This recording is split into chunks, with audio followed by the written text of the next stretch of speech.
ನಮಸ್ಕಾರ ಸ್ನೇಹಿತರೆ, 181 ವರ್ಷಗಳ ಬಳಿಕ ರಕ್ಷಾಬಂಧನದಂದೇ ಅದ್ಭುತ ರಾಜಯೋಗ. ಈ 3 ರಾಶಿಗೆ ಸ್ವರ್ಣಕಾಲ ಶುರು. ಧನ, ಸಂಪತ್ತು, ಕೀರ್ತಿ, ಯಶಸ್ಸು ಸಮೇತ ಸಕಲ ಐಶ್ವರ್ಯ ಪ್ರಾಪ್ತಿಯಾಗಲಿದೆ. ಹೌದು, ರಕ್ಷಾಬಂಧನ ಹಬ್ಬವನ್ನು ಶ್ರಾವಣ ಮಾಸದ ಹುಣ್ಣಿಮೆಯ ದಿನದಂದು ಆಚರಿಸಲಾಗುತ್ತದೆ. ಅಂತಹಾಗೆ ಈ ಬಾರಿಯ ರಕ್ಷಾಬಂಧನ ದಿನದಂದು 181 ವರ್ಷಗಳ ನಂತರ 7 ಯೋಗಗಳು ರೂಪುಗೊಳ್ಳುತ್ತಿವೆ.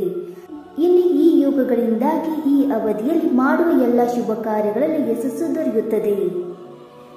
ಈ ಬಾರಿ ರಕ್ಷಾಬಂಧನ ಹಬ್ಬವನ್ನು 7 ಮಂಗಳಕರ ಯೋಗಗಳಲ್ಲಿ ಆಚರಿಸಲಾಗುತ್ತದೆ. ಜ್ಯೋತಿಷಿಗಳ ಪ್ರಕಾರ ರಕ್ಷಾಸೂತ್ರವನ್ನು ಕಟ್ಟಲು ಸೂಕ್ತ ಆಗಸ್ಟ್ 19ರಂದು ಮಧ್ಯಾಹ್ನ 1:30 ನಂತರ ಶುಭ ಸಮಯವಿದೆ. ಇನ್ನು ಅಗತ್ಯ ಬಿದ್ದಲ್ಲಿ ಸಹೋದರಿಯರು ಬೆಳಗ್ಗೆ 9:50ರಿಂದ 10:50 ಸುಮಾರಿಗೆ ಸಹೋದರನ ಮಣಿಕಟ್ಟಿನ ಮೇಲೆ ರಾಖಿ ಕಟ್ಟಬಹುದು. ಇನ್ನು ಈ ಶುಭ ದಿನದ ಅದೃಷ್ಟಶಾಲಿ ರಾಶಿಗಳು ಯಾವುವು ಎಂಬುದನ್ನು ತಿಳಿದುಕೊಳ್ಳೋಣ. ಈ 3 ರಾಶಿಗಳಿಗೆ 181 ವರ್ಷಗಳ ಬಳಿಕ ಆಗಮಿಸಿರುವ ಸಪ್ತಮಂಗಳ ಯೋಗಗಳು ಭಾರಿ ಪ್ರಯೋಜನವನ್ನು ತರಲಿದೆ ಎಂದು ಹೇಳಬಹುದು. ಹಾಗಾದರೆ ಆ ಅದೃಷ್ಟವಂತ ರಾಶಿಗಳು ಯಾವುವೆಂದು ತಿಳಿದುಕೊಳ್ಳೋಣ ಬನ್ನಿ ಸ್ನೇಹಿತರೆ. ಅದಕ್ಕೂ ಮುಂಚೆ ನೀವಿನ್ನು ನಮ್ಮ ಚಾನಲ್ಗೆ ಸಬ್ಸ್ಕ್ರೈಬ್ ಮಾಡದೆ ನೋಡ್ತಾ ಇದ್ದರೆ ದಯವಿಟ್ಟು ನಮ್ಮ ಚಾನಲ್ಗೆ ಸಬ್ಸ್ಕ್ರೈಬ್ ಮಾಡಿಕೊಳ್ಳಿ ಸ್ನೇಹಿತರೆ. ಹಾಗೆ ವೈದಿಕ ಜ್ಯೋತಿಷ್ಯ ಮತ್ತು ಆಚಾರ ವಿಚಾರಗಳಲ್ಲಿ ನಂಬಿಕೆ ಇದ್ದರೆ ವಿಡಿಯೋಗೊಂದು ತಪ್ಪದೆ ಲೈಕ್ ಕೊಟ್ಟು ನಿಮ್ಮ ಆತ್ಮೀಯರಿಗೂ ಶೇರ್ ಮಾಡಿ. ಮೊದಲನೇದಾಗಿ ಮೇಷರಾಶಿ. ಈ ಬಾರಿಯ ರಕ್ಷಾಬಂಧನ ದಿನವು ಮೇಷರಾಶಿಯವರಿಗೆ ಬಹಳ ವಿಶೇಷವಾಗಿರುತ್ತದೆ. ಈ ರಾಶಿಯ ವಿವಾಹಿತರಿಗೆ ಸಂತಾನ ಸುಖ ಸಿಗುತ್ತದೆ ಮತ್ತು ಪ್ರತಿಯೊಂದು ಕ್ಷೇತ್ರದಲ್ಲೂ ಯಶಸ್ಸನ್ನು ಸಾಧಿಸುವ ಅನೇಕ ಅವಕಾಶಗಳಿವೆ. ಸಹೋದರ ಸಹೋದರಿಯರ ನಡುವಿನ ಬಾಂಧವ್ಯ ಮತ್ತಷ್ಟು ಹಿಗ್ಗಲಿದೆ.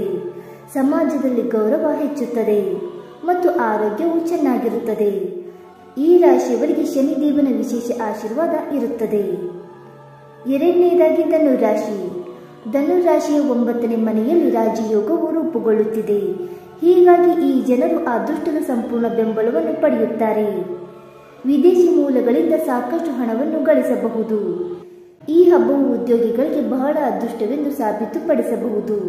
ಹಣಕಾಸಿನ ಪರಿಸ್ಥಿತಿ ಉತ್ತಮವಾಗಿರುತ್ತದೆ ಮತ್ತು ಹೊಸ ಆದಾಯದ ಮೂಲಗಳು ತೆರೆದುಕೊಳ್ಳುತ್ತವೆ ಮತ್ತು ಆರೋಗ್ಯವು ಕೂಡ ಉತ್ತಮವಾಗಿರುತ್ತದೆ. ಮೂರನೆಯದಾಗಿ ಕುಂಭರಾಶಿ. ಕುಂಭರಾಶಿಯ ಜನರು ಭೌತಿಕ ಸಂತೋಷವನ್ನು ಪಡೆಯುತ್ತಾರೆ.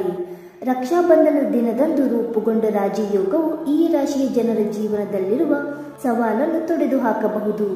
ಪ್ರತಿ ಕೆಲಸದಲ್ಲೂ ಯಶಸ್ವಿಯಾಗುತ್ತೀರಿ, ಜೊತೆಗೆ ಅಪಾರ ಯಶಸ್ಸನ್ನು ಪಡೆಯಬಹುದು. ಸ್ನೇಹಿತರೆ, ಈ ಮಾಹಿತಿ ನಿಮಗೆ ಇಷ್ಟವಾಯ್ತಾ? ಇಷ್ಟವಾಗಿದ್ದರೆ ವಿಡಿಯೋಗೊಂದು ಲೈಕ್ ಮಾಡಿ, ಶೇರ್ ಮಾಡಿ. ಹಾಗೆ ನಿಮ್ಮ ಅನಿಸಿಕೆ ಮತ್ತು ಅಭಿಪ್ರಾಯಗಳನ್ನು ತಪ್ಪದೆ ಕಮೆಂಟ್ ಮೂಲಕ ತಿಳಿಸಿ ಸ್ನೇಹಿತರೆ. ವಿಡಿಯೋ ನೋಡಿದ್ದಕ್ಕಾಗಿ ಧನ್ಯವಾದಗಳು. Thank you so much.